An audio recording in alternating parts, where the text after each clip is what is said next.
Hello, Internet friend. Today on Value Side, how many of those foreign investments are due to Trump's tariffs?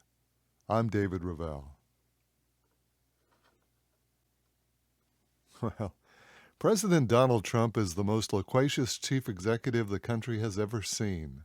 During his third campaign for president, he would speak before tens of thousands, often for hours, while enthralling everyone. The crowds loved it and came away feeling that they understand precisely what Trump's vision for America was. However, as he transitioned into his second term, there's a definite lack of precision when he describes his policies, a muddying of the waters, if you will, making it difficult, if not impossible, to determine precisely what his policies are. A case in point is his recent speech at the White House Christmas reception. We discussed this speech earlier, and you can find it at our valueside.com. In that article, we discussed the Trump tariffs in depth, and it remains an accurate accounting. I stand by that article. However, several of our readers and listeners pointed out that Trump was including in his discussion of tariffs the additional revenue, quote-unquote, that came from various countries and corporations that pledged to provide investment funds to U.S. corporations because of the tariffs. However, we ended the last article by noting that these additional income sources are definitely not tariffs. Current tariff income for the United States stands at just over $250 billion, $261 billion to be exact. But I think it's worthwhile to follow this new trail that now includes extra tariff income. What's really behind these latest claims? Now let's begin by observing Trump's promise regarding tariffs. He's stated on several occasions that tariffs could eliminate income taxes for Americans. That's an awfully appealing promise. No wonder so many citizens hope that it will come true. But let's see if those pledges are reasonable. The White House provides a list of all the corporations and countries that have pledged to invest in the United States. Pledges, according to the president, that they entered into because of the tariffs. And you can find the list on the whitehouse.gov website. So stop right there. We already have some serious issues with labeling these pledges as tariff income. Our first issue is that these promises of future investments, but not actual income. As economist Adam Hirsch says, quote, "There's no guarantee that any of the investments that are announced actually come to fruition. We wouldn't count on them until they're actually in the ground," said Hirsch, evaluating the economic impact of the listed projects. Until they actually happen, it's just a lot of hot air, unquote. Our second issue. These are investments that go to private industry. I've found not one, quote, investment that directly invests in the U.S. Treasury. None of these investments will directly offset our taxes. Some may argue that by providing capital to American enterprises, those U.S. companies will pay higher taxes in the future. And perhaps that's true. But how long will that take? Further, it's inconceivable that we could see a boost in corporate taxes to sufficiently offset individual income taxes, which are the largest single source of revenue for the U.S. government. So right off the bat, we have a couple of significant issues with President Trump's new expanded version of tariffs. These new investments are only promises, few if any, and the funds are presently coming into the country, and none of these funds are designated for the U.S. Treasury, which means that none of these investments will help defer the ordinary citizen's income tax bill. Next, let's take a look at our benefactors, those countries that the president believes will help our nation's financial woes. Scrolling to the bottom of the list, you'll find that the top 4 foreign investors all have pledged to invest over $1 trillion in the United States. And we begin with Saudi Arabia. One of the most interesting and public negotiations on these new tariffs and investments took place on November 18 in the Oval Office. Crown Prince Mohammed bin Salman was visiting the president.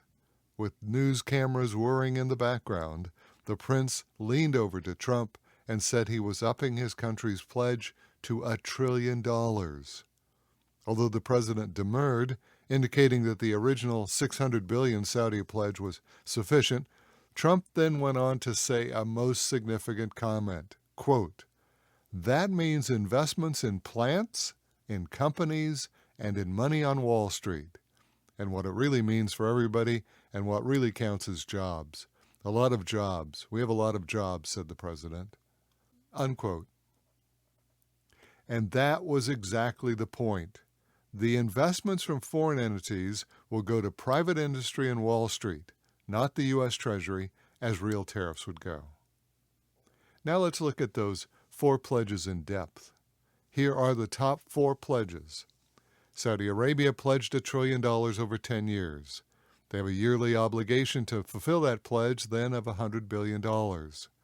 Their sovereign wealth fund just surpassed $1 trillion, so this yearly pledge would be 10% of their sovereign wealth fund.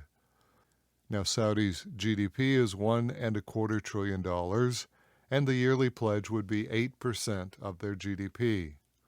The probability for Saudi of fulfilling their pledge then is low to medium. Qatar pledged $1.2 trillion over 10 years, meaning a yearly obligation of $120 billion. Their sovereign wealth fund, however, is only $557 billion.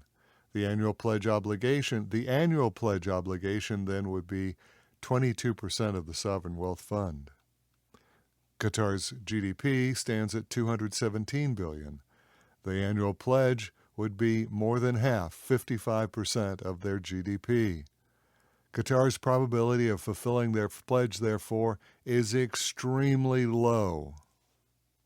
United Arab Emirates pledged $1.4 trillion over 10 years, or $140 billion annual obligation.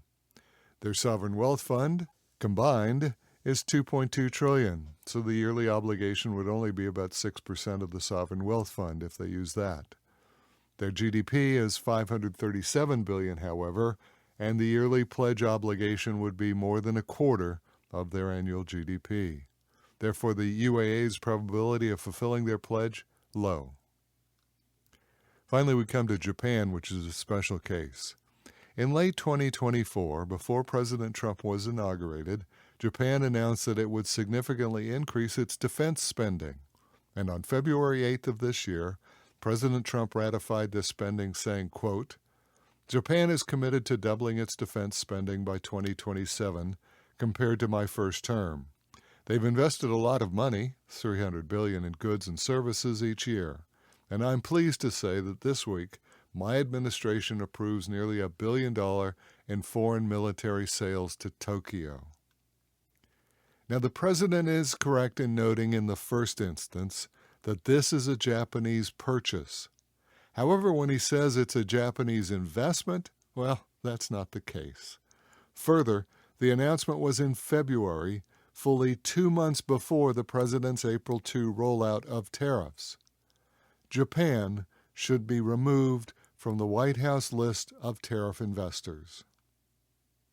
So the question arises, will the countries be able to fulfill their pledges? And a review of the top $4 trillion investors show that Japan is not an investor at all. It is a buyer of U.S. military goods. While this is a plus for the economy, calling it part of the tariff strategy is simply not credible. Of the remaining $3 trillion investors, each elected a 10-year payoff. Any analysis of the impact, therefore, should be at the annual obligation rate, in other words, at 1/10 of the total. And for each of these countries, Saudi Arabia, Qatar, and the UAE, their minimum annual contribution is at least $100 billion, representing from 6 to 22% of their sovereign wealth fund, and from 8 to 55% of each country's GDP.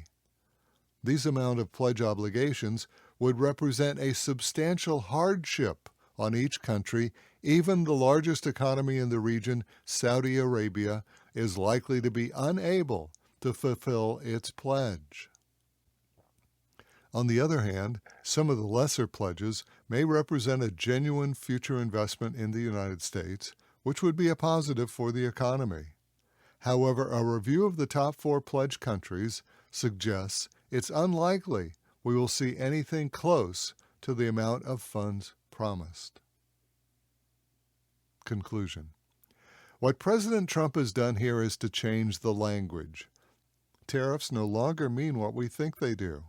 In Trump's world, tariffs now include any source of income that he can think of. This is likely to shore up what is demonstrably a failing tariff policy. Tariffs are simply not bringing in enough revenue to be viable.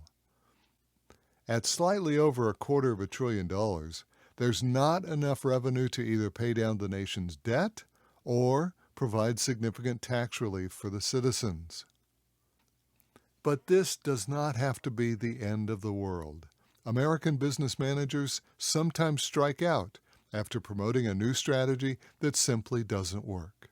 Sometimes we know why our ideas fail, and sometimes we don't. But the essential attribute of any successful manager is their ability to correct course. When something doesn't work, you simply don't try to cover it up or pretend it does by adding specious revenue. When the facts are clear, you change direction and correct the course. Now, our review of the top 4 investment pledges, which the White House attributes to the Trump tariff policies, either have no relationship to tariffs, like Japan's, or would represent such a hardship on the investing country that they're unlikely to be met. Mr. President, it's time to change course. And that's today's Value Side. For all of our articles, references, and podcasts, visit valueside.com. I'm David Ravel. ValueSide is independently written and researched. The views expressed are strictly my own.